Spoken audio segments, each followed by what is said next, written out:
नमस्कार, equality news में आप सभी का स्वागत है। मैं हूं काजल, आपके साथ। चलिए शुरुआत करते हैं प्राइम टाइम खबरों में इस वक्त की बड़ी खबर के साथ। महाराष्ट्र सरकार में मंत्री नवाब मलिक को ईडी ने बुधवार को गिरफ्तार कर लिया है। नवाब मलिक को मुंबई अंडरवर्ल्ड की गतिविधियों से जुड़े धन संशोधन के एक मामले में गिरफ्तार किया गया है। नवाब मलिक की गिरफ्तारी के बाद महाराष्ट्र की सियासत गर्मा गई है। महाविकास आघाड़ी सरकार के नेता केंद्र सरकार पर निशाना साध रहे हैं। शिवसेना के प्रवक्ता संजय राउत ने कहा कि केंद्रीय जांच एजेंसियों का गलत इस्तेमाल हो रहा है। संजय राउत ने कहा, केंद्रीय जांच एजेंसियों का दुरुपयोग हो रहा है। इसमें राजनीतिक बदले की भावना क्यों है? ये सबको मालूम है कि महाराष्ट्र में क्या हो रहा है। ये पूरा देश देख रहा है। ये कानून की लड़ाई है और राजनीतिक लड़ाई भी है। दोनों लड़ाई हम लड़ेंगे।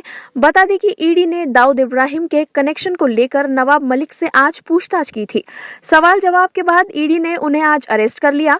गिरफ्तारी के बाद नवाब मलिक ने कहा कि मुझे गिरफ्तार कर लिया गया है, मैं लड़ूंगा, डरूंगा नहीं।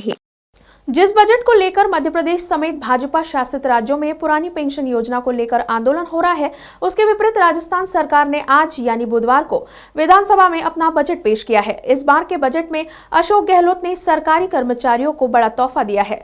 राजस्थान बजट 2022 में पुरानी पेंशन स्कीम को बहाल करने की घोषणा की गई है। गहलोत सरकार ने यह बड़ा ऐलान ऐसे समय किया है जब उत्तर प्रदेश में विधानसभा चुनाव जारी है और वहां पुरानी पेंशन स्कीम का मुद्दा बड़ा बन गया है। राजस्थान बजट में 1 जनवरी 2004 या उसके बाद नियुक्त कर्मियों को पहले की तरह ही रिटायरमेंट के बाद पेंशन दिए जाने की घोषणा की गई है। ये जानकारी राजस्थान के मुख्यमंत्री अशोक गहलोत ने ट्वीट करके दी है। उन्होंने लिखा, हम सभी जानते हैं सरकारी सेवाओं से जुड़े कर्मचारी भविष्य के प्रति सुरक्षित महसूस करें, तभी वे सेवा काल में शासन के लिए अपना अमूल्य योगदान दे सकते हैं। 1 जनवरी 2004 या उसके पश्चात नियुक्त हुए समस्त कर्मियों के लिए मैं आगामी वर्ष से पूर्व पेंशन योजना लागू करने की घोषणा करता हूं। इसके अलावा सीएम गहलोत ने पुरानी सरकार से तुलना करते हुए युवाओं को रोजगार दिए जाने का आंकड़ा भी बताया। बॉम्बे हाईकोर्ट ने बुधवार को कहा कि महाराष्ट्र सरकार द्वारा दुकानों और प्रतिष्ठानों को मराठी भाषा में अपना नाम प्रदर्शित करने का नियम उचित है और इसे रद्द करने से इनकार कर दिया गया। जस्टिस गौतम पटेल और जस्टिस माधव जामधर की खंडपीठ ने फेडरेशन ऑफ रिटेल ट्रेडर्स द्वारा दायर एक याचिका को खारिज कर दिया और उस पर 25,000 रुपए का जुर्माना भी लगाया। अदालत ने अपने आदेश में कहा कि उनके डिस्प्ले बोर्ड में किसी अन्य भाषा के इस्तेमाल पर कोई रोक नहीं है और नियम के अनुसार दुकान का नाम मराठी में ही प्रदर्शित होना अनिवार्य है। याचिका में महाराष्ट्र की दुकान और प्रतिष्ठान रोजगार और सेवा की शर्तों का विनियम अधिनियम 2017 में संशोधन को चुनौती दी गई थी, जिसके अनुसार याचिकाकर्ता के वकील मयूर खांडेपारकर ने तर्क दिया कि राज्य सरकार ने अपने इस्तेमाल के लिए मराठी को अपनी आधिकारिक भाषा के रूप में अपनाया था। उन्होंने तर्क दिया कि सरकार अपने नागरिकों पर कोई भाषा थोप नहीं सकती। पीठ ने तब सवाल किया कि याचिकाकर्ता के मौलिक अधिकारों का उल्लंघन कैसे किया गया जब सरकार किसी पर किसी अन्य भाषा का उपयोग करने पर रोक नहीं लगा रही है। न्यायमूर्ति पटेल ने कहा, अगर नियम कहता है कि आपको केवल मराठी का उपयोग करना है तो इस पर चर्चा हो सकती है। यहाँ आप किसी भी अन्य भाषा का उपयोग कर सकते हैं और इस पर कोई रोक नहीं है। यह बड़े पैमाने पर महाराष्ट्र की जनता की सुविधा के लिए जिसकी मातृभाषा मराठी है। जम्मू कश्मीर से सटे इलाके पश्चिमी विक्षोभ एक्टिव होने से मौसम का मिजाज बदल रहा है। कश्मीर से लेकर श्रीनगर तक भारी बर्फबारी का सिलसिला जारी है। जम्मू कश्मीर की राजधानी श्रीनगर से मंगलवार से लगातार बारिश और बर्फबारी हो रही है, जिसके चलते फ्लाइट्स भी खासा प्रभावित हुई है। फिलहाल मौसम विभाग ने ऐसा ही मौसम बने रहने का अनुमान जताया है। बर्फ की सफेद चादर ने कश्मीर की वादियों को अपनी आगोश में ले लिया है। गुलबर्ग में हो रही बर्फबारी आकर्षण का केंद्र बन रही है। हालांकि मौसम विभाग की भारी बर्फबारी की चेतावनी को लेकर प्रशासन ने लोगों को घर पर रहने की हिदायत दी है। मंगलवार को हरियाणा स्थित रोहतक के पीजीआई के हॉस्टल में डेंटल सर्जन की आत्महत्या का मामला तूल पकड़ता जा रहा है। दरअसल बुधवार को मृतक डॉक्टर देवेंद्र के परिजनों और अन्य लोगों ने मिलकर अंबेडकर चौक पर धरना दे दिया, जिसकी वजह से काफी लंबा जाम लग गया।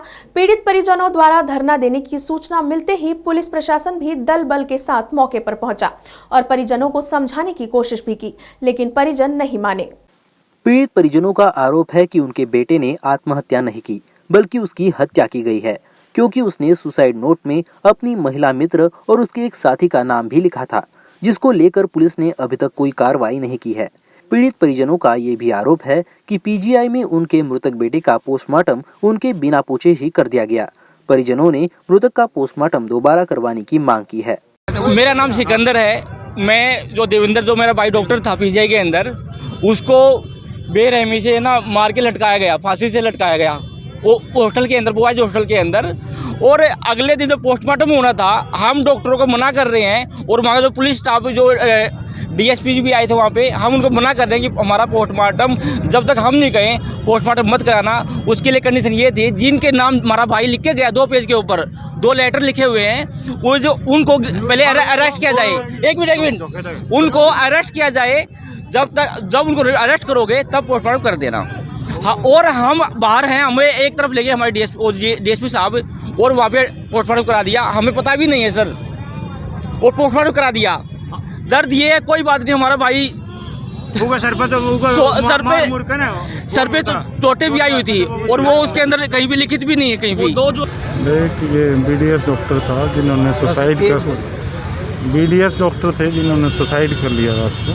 तो उसके संबंध में 302 का जो कंप्लेंट दी थी वो मुकदमा दर्ज किया जा चुका है और पोस्टमार्टम भी हो चुका है। लेकिन जो परिजनों को कुछ संदेह है कि भाई इसमें कुछ उनकी तसल्ली नहीं हुई, तो उनका ये मानना है कि दोबारा से बोर्ड द्वारा वो, हालांकि पहले भी बोर्ड द्वारा ही हुआ है, वीडियोग्राफिंग भी हुई है, फिर भी उनकी तसल्ली के लिए जैसे वो उनकी तसल्ली बनने की हम तैयार हैं। अभी वो लिखित में हमें दे रहे हैं, तो तुरंत हम इसके ऊपर जो भी जायज़ कार्रवाई वो कर देंगे।